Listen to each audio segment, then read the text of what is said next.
दोस्तों, क्या आप जानते हैं कि 20,000 करोड़ की लागत से एक ऐसे एक्सप्रेसवे का निर्माण किया जा रहा है जो भारत के 3 राज्यों से होकर गुजरेगा। ये कौन सा एक्सप्रेसवे है, इसकी लंबाई कितनी है, इसका निर्माण कब तक पूरा हो जाएगा, ये भारत के किस किस राज्यों से होकर गुजरेगा, इसे किस परियोजना के अंतर्गत बनाया जा रहा है, आइए जानते हैं। स्वागत है आपका 20 मोटिवेशन के एक और वीडियो में। मैं हूं विकास और आप देख रहे हैं इंडियन फैक्ट 1। दरअसल गाइस, इस एक्सप्रेसवे का नाम रायपुर विशाखापत्तनम एक्सप्रेसवे है। ये ग्रीनफील्ड एक्सप्रेसवे भारतमाला परियोजना का एक हिस्सा है जो ईस्ट कोस्ट इकोनॉमिक कॉरिडोर को जोड़ेगा। ये कॉरिडोर विजयनगरम में कोलकाता से कन्याकुमारी तक चलता है। 864 किलोमीटर लंबा ये एक्सप्रेसवे छत्तीसगढ़, उड़ीसा और आंध्र प्रदेश के राज्यों से होकर गुजरेगा। इसकी लंबाई छत्तीसगढ़ में 124 किलोमीटर, उड़ीसा में 262 किलोमीटर और आंध्र प्रदेश में 99 किलोमीटर होगी। आपको बता दें कि इस एक्सप्रेसवे का निर्माण माल ढुलाई की क्षमता में सुधार और निर्यात को बढ़ावा देने के उद्देश्य से किया जा रहा है। वर्तमान में रायपुर से आंध्र प्रदेश के वाइजेंग शहर जाने में 13 घंटे का समय लगता है, जिसकी कुल दूरी 595 किलोमीटर है। वहीं अगर रायपुर विशाखापत्तनम एक्सप्रेसवे बन जाता है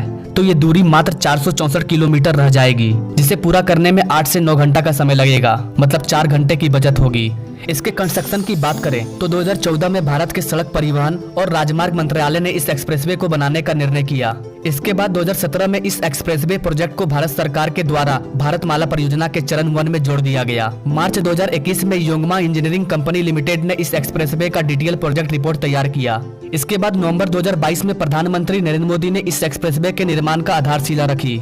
वर्तमान में भूमि अधिग्रहण का काम पूरा हो चुका है। साथ ही एक्सप्रेसवे के निर्माण को 19 पैकेजों में बांट दिया गया है, जिसमें छत्तीसगढ़ के 3 पैकेज, उड़ीसा में 11 पैकेज और आंध्र प्रदेश में 4 पैकेज शामिल है। और उड़ीसा के 3 पैकेज को छोड़कर बाकी सभी 16 पैकेज की बोली लग चुकी है और अलग अलग कंपनी के द्वारा इसका निर्माण कार्य जारी है। माना जा रहा है कि 2024 में इसका निर्माण कार्य पूरा कर लिया जाएगा, जिसके बाद ये एक्सप्रेसवे दिल्ली के साथ साथ उत्तर प्रदेश के शहरों से जुड़ जाएगा, जैसे कि आगरा, ग्वालियर, जबलपुर और झांसी जैसे कई बड़े शहर शामिल हैं। तो गाइस, ये थी इस एक्सप्रेसवे के कंस्ट्रक्शन की जानकारी। आइए अब जानते हैं कि इसके निर्माण से कौन कौन से फायदे हो सकते हैं। इस एक्सप्रेसवे से उड़ीसा और छत्तीसगढ़ के साथ साथ कई राज्यों को माल और खनिजों के निर्यात को बढ़ावा मिलेगा, जिसके कारण विशाखापत्तनम बंदरगाह के माध्यम से चीन, दक्षिण कोरिया, जापान, इंडोनेशिया जैसे देशों को तेजी से खनिज निर्यात किया जाएगा। इसके अलावा ये एक्सप्रेसवे आसपास के क्षेत्रों और पिछड़े इलाकों से पर्यटन को विकसित करने और सुविधाजनक बनाने में मदद करेगा, क्योंकि गाइस, भारत के इन 3 राज्यों में कई पर्यटक स्थल, वन्य जीव पार्क, राष्ट्रीय उद्यान और भी बहुत सारी चीजें मौजूद है।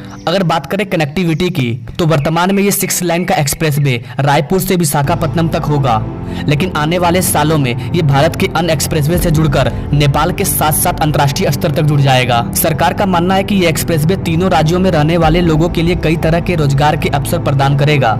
और गाइस, भारत में इसी तरह कई एक्सप्रेसवे पर काम चल रहा है। भारत ने एक्सप्रेसवे के निर्माण में कई सारे वर्ल्ड रिकॉर्ड भी बना लिए हैं और ये सब हुआ है महज 5-6 साल के अंदर, यानी कि वर्तमान सरकार के कारण। तो गाइस, ये थी इस एक्सप्रेसवे की पूरी जानकारी। आपको क्या लगता है, ये कब तक बनकर तैयार हो जाएगा?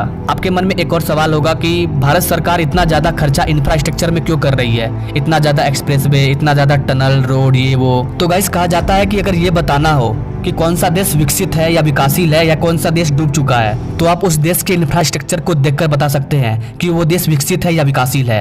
और गाइस, भारत सरकार भारत के इंफ्रास्ट्रक्चर पर इतना ज्यादा जोर इसलिए दे रही है ताकि भारत आने वाले 2035-40 तक एक विकसित कंट्री बन सके और 2050 तक आते आते विश्व गुरु बन जाए।